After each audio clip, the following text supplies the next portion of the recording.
Hey Sohail, how's it going? Hey Akash, how are you? I'm good. I'm good. Well, I don't know if you watched the debates, but I know tens of millions of people watched the debate. I was watching it this week, and I got to thinking. I'm like, how effective are these TV debates in terms of moving the needle? Either way. So I actually ran into a good article from Harvard Business School where they analyzed past debates and said, here's how much impact it actually had. Were you thinking about any of this during the debate?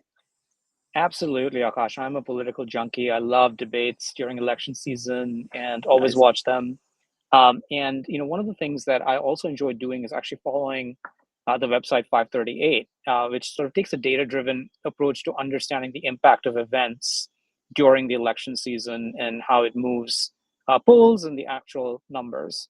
One of the things that I noticed is that um, debates tend to make a difference, but they tend to make small differences and they're temporary differences most of the time. And then there are these few times where it makes a real difference. Yeah. A lot of that is just understanding where it makes a difference and where it doesn't. Yeah. Do you think of any implications of all of this from a business standpoint? Oh my gosh, yeah, 100%. I think, you know, a lot of my work has been in getting organizations and marketing teams to be more data driven, and so this has happened to me many, many times. And that's why I was interested in it. One really tangible example is when I was at Trunk Club. When I got there, it was traditionally like a brand and in person event company. That was a lot of where our emphasis was. And the business was actually moving in much more of an e commerce direction, performance creative, data driven strategies. The brand was still important because it really made the choice easier in where a lot of competitors were entering, and we had to differentiate. But we couldn't spend 80% of our time there, which is sort of what we were doing. And so I had to reorient and say, how do we make room working with the team to get 60 to 70% of our time on performance? And think about it, think about the math, think about the platforms and the algorithms we're living in and how we feed them and kind of go forward. It turned out to be a great success because we had a differentiated brand.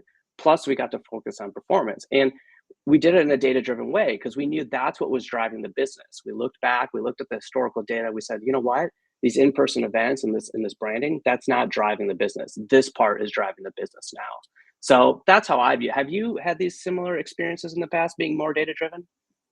Absolutely. And a similar experience to you, when I was in healthcare, one of the things that I noticed when I came in was that the company had been spending a lot of money on above the line branding campaigns and trying to drive awareness and consideration for the brand.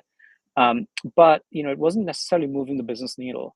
And what in fact was moving the business needle is actually more tactical work lower in the funnel, and thinking about how to drive better conversion and how to improve the customer experience so that we can actually deliver on the brand promise as opposed to just making a promise. And that drove us down a path of investing in technology and improving the customer experience versus simply investing in the brand. But I don't think we would have done it if we hadn't spent time looking at the data and Yeah. really understanding what makes a difference for customers. And that's a business practice that I think that all of our clients should follow.